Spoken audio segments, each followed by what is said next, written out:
I'm here with computer scientist Amanda Stent, director of Kobe College's Davis Institute for AI. You had an interesting way of thinking about this problem that AI experts are facing of trying to understand, interpret, and predict AI behaviors. Can you talk about that? Sure. You've seen Aliens, right? Alien 1, Alien 2, Alien 3. Oh, The yeah. shape just comes out and you're like, what is that? Uh, the representations that AI models make are very complicated shapes in many dimensions. Think like aliens, alien shapes. When we think about deep learning based models, what makes them work so great is that they can capture complicated shapes in the data that they're given 300, 1,000, 10,000 or more dimensions in that shape. If you try to represent that many dimensional shape in 2 dimensions, like a picture, you've lost so much information about the shape. So I think instead of thinking about interpretability as can we squash the machine's representation of the data into 2 or 3 dimensions, instead we should think about trying to interpret the way a machine learning model works as similar to trying to interpret the brainwaves of an alien species whose perceptual abilities are so different from ours and whose ways of representing the world are so different from ours. So, how is an artificial neuron related to this shape? One single artificial neuron has a weight that captures a very small piece of the shape. You can think of it as like 1 dimension of the shape, but we have neural networks with billions of neurons. What are some of the ways that human minds are different than AI?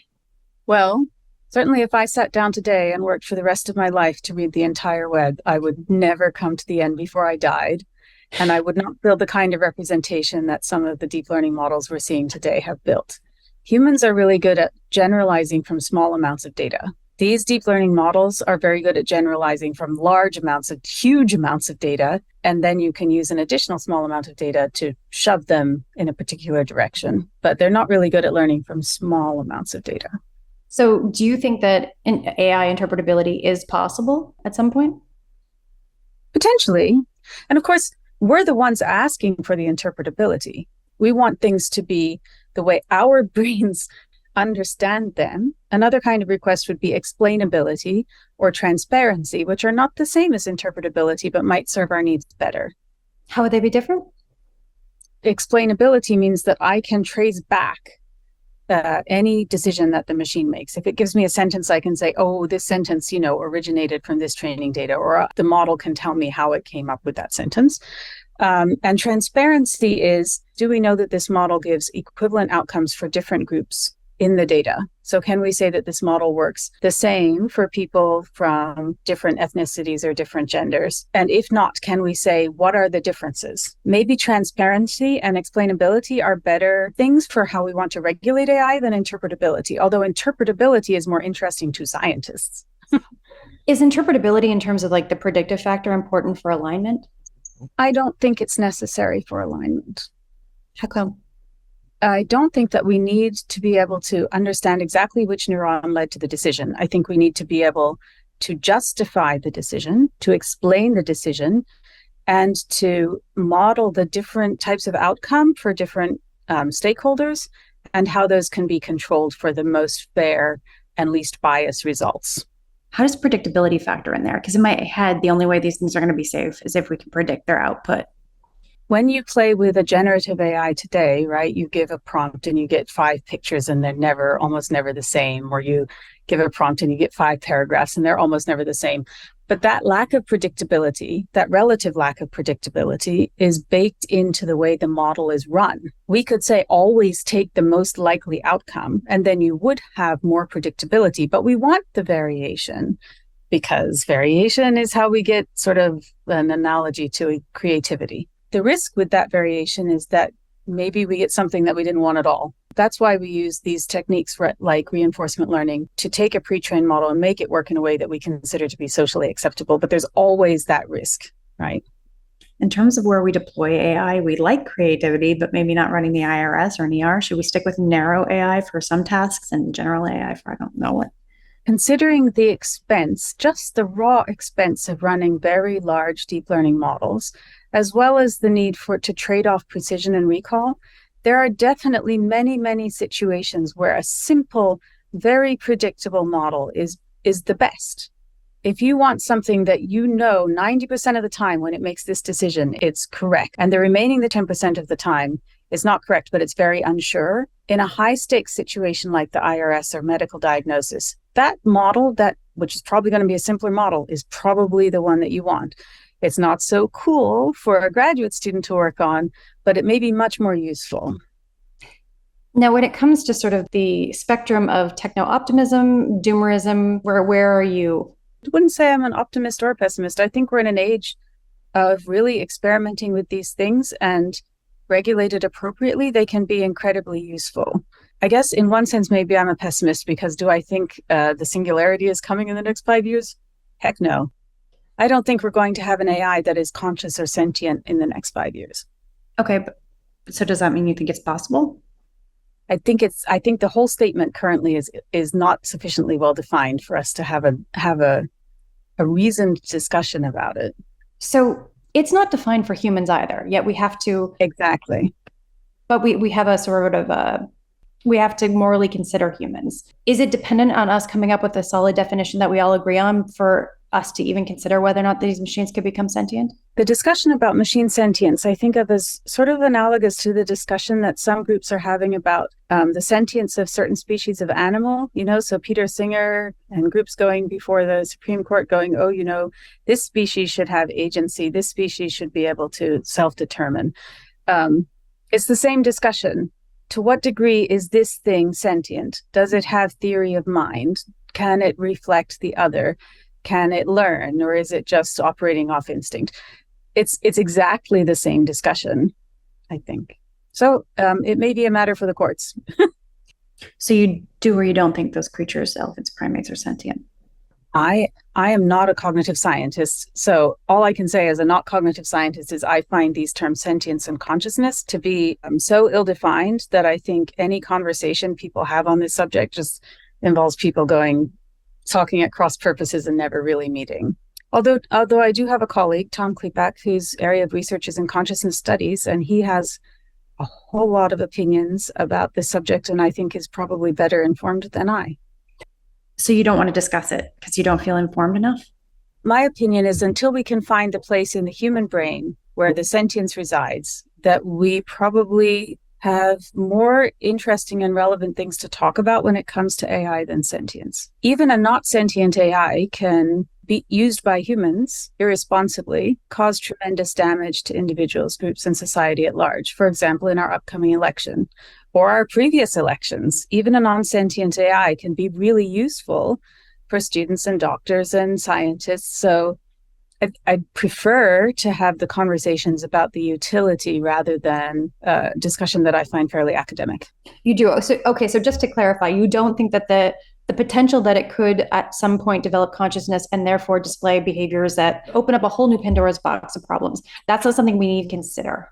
I think there might be a small number of people who need to consider it, but most of us should be more focused on the more urgent risks, which include the ways in which people's mental health are being affected negatively or positively by the use of AI, the ways in which people's livelihoods are being affected by the use of AI, and the ways in which AI done today involves theft of intellectual property and data at large scale, and the exclusion on the other side of people who speak minoritized languages or from different cultures.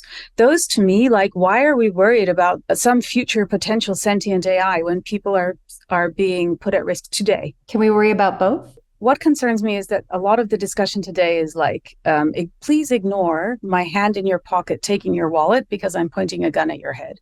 When you say theft, the argument I keep hearing from big tech is that this is training, much in the same way that an artist or say a writer would train by reading the greatest works of writers that came before them and then developing their own sort of style. When you say this is theft, how is it different than that? When a writer reads other people's writing and then develops their own style, there is still something unique there. A writer doesn't just make a mashup of everything that they have read. This is a very active discussion in scientific publishing right now. For example, let's say that you use a generative AI just to get ideas for a paper or a proposal that you're going to write, right? So you just ask it a question, ask it to give you 10 ideas, and then you pick one of the ideas and write on them. But that idea, let's say, came from some piece of training data out there, because you asked it about a fairly esoteric topic. We could literally trace it back to somebody else's writing, but you don't know that because we don't have the traceability anymore.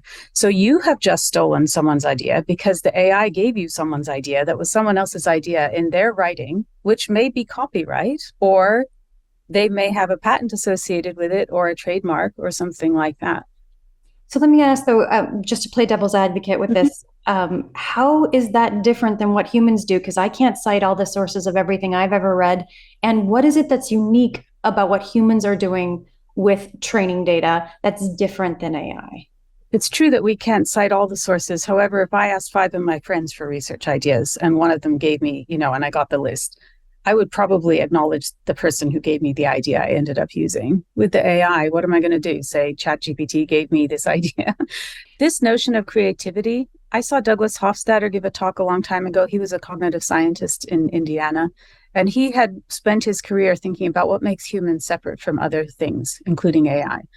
And he had first thought language, but then we developed AIs that could. So then he thought music, and then he met someone who had created an AI that would generate pieces in the style of Mozart, and it caused an existential crisis. Right, Douglas Hofstadter was going around having a complete existential crisis. Those works were, yes, in the style of Mozart, and trained musicians, you might hear them and think, oh, Mozart-ish, but after a little while, you would realize that the music seemed derivative. And when I hear my colleagues who are writing professors and English professors or history professors talking about these generative AIs, or even both the writing and the art, I hear them use words like authoritative because the AI doesn't hedge at all. It's interesting. And then I hear them say words like, after a couple sentences or even a paragraph, I could tell that it was AI because it was just a little bland, nothing truly creative there, and the argument holds together locally but not globally. And as a computer scientist, I can say, oh, we'll solve that problem in 3 years when the context gets bigger. And over time we may legitimately not be able to tell, in the same way that with humans we can't tell. But right now, I don't think these things rise truly to the level of creativity. So when I got your response about how interpreting AI is like trying to decipher the brainwaves of aliens, I asked ChatGPT to explain to me the interpretability problem in the voice of Douglas Adams, author of Hitchhiker's Guide to the Galaxy. And if you'll bear with, I just want to show you what it spat out in under 5 seconds. Imagine you're in a spaceship cruising through the galaxy and you encounter a hyper-intelligent pan-dimensional being. Let's call it Marvin 2.0. Marvin 2.0 is a prodigious AI construct capable of computation so bafflingly complex you'd rather face a Vogon poetry recital than attempt to comprehend them. Now you ask Marvin 2.0 to make you a cup of tea. Straight away, it starts a series of convoluted calculations involving quantum mechanics, the sociocultural history of tea, and the exact taste preferences of every sentient being within a 500 light-year radius. 6 nanoseconds later, it produces a beverage that is, from an objective standpoint, the perfect cup of tea. However, you, being of simple earthly taste, take a sip and exclaim, this isn't tea. It's more like a bizarre soup of cosmic existential dread. Marvin 2.0 has made its decision based on such profound complexities that it's incomprehensible to a regular human or even to an evolved dolphin. Herein lies the essence of the AI interpretability problem. In making predictions or decisions, modern AI algorithms like deep learning models are a bit like Marvin 2.0. They process an enormous quantity of information and create relationships that are so tangled and convoluted that they're practically indecipherable. It goes on and on and on. How do you see this as different output from true creativity? Well, as I was listening to you read that, and it is interesting. It certainly reflects the voice of Douglas Adams. So in that way, I would say it's derivative, but you did ask the model to use the voice of Douglas Adams. Thinking about the story, I feel like if Douglas Adams had really written that, it would have been punchier and gotten the point home a little more clearly. That one feels like it wanders a little bit around. The tea and the cosmic soup, I don't know, could have been clearer.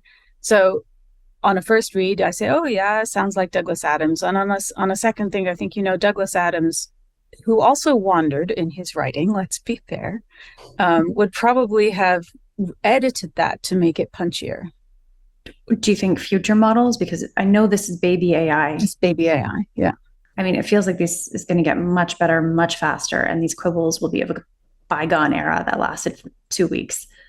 I think these AI advancements are incredibly exciting. I think they're incredibly useful, and in the wrong hands, they have the potential to really destroy us. But when I talk with my students and my colleagues, increasingly what they want to do is actually shake someone's hand when they talk with them. They'd rather talk to a frail, fallible human being. And maybe this is the same way like dogs want to sniff each other's butts. But I mean, I have a theory that we're going to get really into theater and poetry events and live things. Yes. That with the proliferation of deepfakes and all this generative stuff, we're just going to it's going to bounce us offline into IRL. Do you think that that's something we? Yes, I think we will. We might see some of that. I also think that when we have set out to create AI and this sort of platonic notion of intelligence, if I can reason, if I can represent, if I can speak and I can understand, if I can see and I can generate a mental model, then I am intelligent.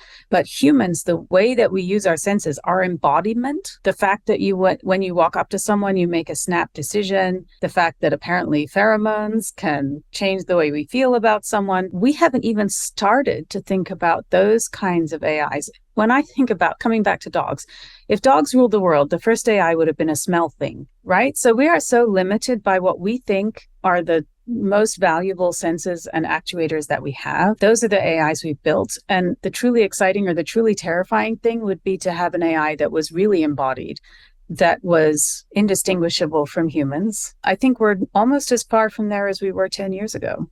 Do you have any predictions about the future, especially with respect to creativity? But we will still have creativity. People will still be creative. They'll be creative with or without AI. And we'll learn to characterize people by the degree to which they go around as self-proclaimed cyborgs or not. What do you do at Kobe College's Davis Institute for AI? What is the focus there? We are the country's first Institute for Artificial Intelligence at a liberal arts college. We believe that everyone is affected by AI today, so everyone should become at least a critical and informed AI tool user. That is, everyone should know when they use AI, what it is that they are doing, and think critically about how they're doing it. And also that people from many different disciplines should be enabled to become their own AI tool builders, that it should no longer be the case that computer scientists are deciding what AIs the biologists and the doctors and the lawyers and the artists need. How does that work, practically speaking? We work with faculty across the college to bring interdisciplinary AI approaches to the classroom. We also work with faculty and students across the college and beyond in interdisciplinary human-centered approaches to research, AI research. So there are things we will not do, but there are many kinds of AI research and teaching that we will do, always with other stakeholders, people from other disciplines. For example, I'm not going to develop an AI educational technology without working with someone from the education department at Colby. We're not going to develop a tool for geologists without working with geologists as equal partners. Is this in reaction to AI tools being developed in sort of a silo without that input? Yeah, I think that has limited both the potential of AI and the potential for scientific discovery and discovery in many other fields. So in some ways, it's a reaction to that. It's also a reaction or a response to being at a liberal arts college where interdisciplinary scholarship is really valued. And now we're taking it on the road. So we're going national. We're going to be talking with people from liberal arts colleges and primarily undergraduate serving institutions across the country. Everybody today interacts with AI from the minute they wake up. People don't always realize what they're doing with the AI, how the AI is influencing them or the ways that they are feeding the AI. And we just want everybody to have at least that base level of understanding. I'm in an interdisciplinary graduate program, and I've been fact-checking prominent scholarly texts in liberal arts, and many of them can't pass a basic fact check. And I'm very concerned about this stuff being fed to students, but also now large language models. This is like the bedrock of future knowledge production. Do you have any thoughts on the role of liberal arts institutions in the AI era? Well, that is actually one of my concerns about AI, that in 10 years, we won't have that we're living in the golden age of AI. In 10 years, they will have continued to train on their own output to the point where they're just junk. Inbred AI. Yeah.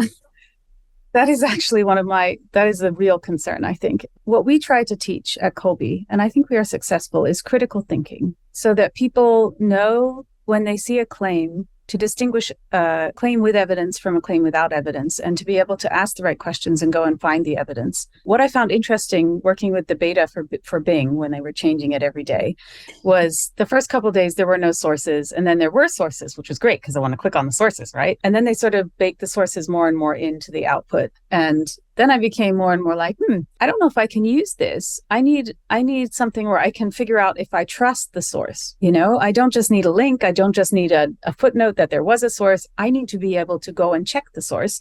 And I think that's the kind of skill that everybody needs to learn. Everybody has needed to learn forever, but especially now, everybody needs to learn how to check the output of the AI.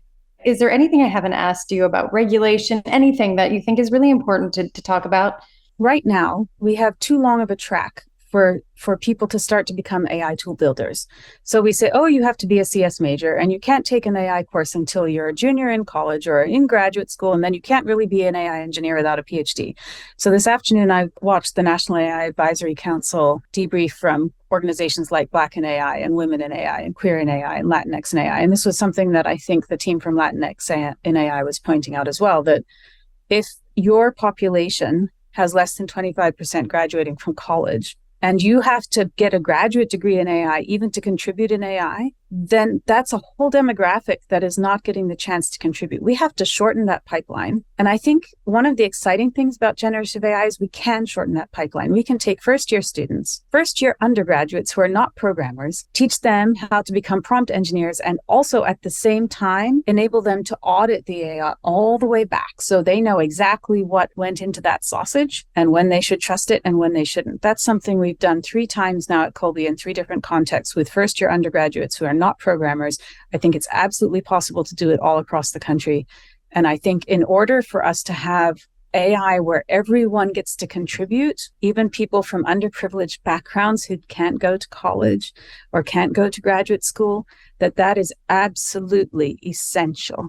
It sounds like that's really important for the integrity of these systems too. Yes. Critical.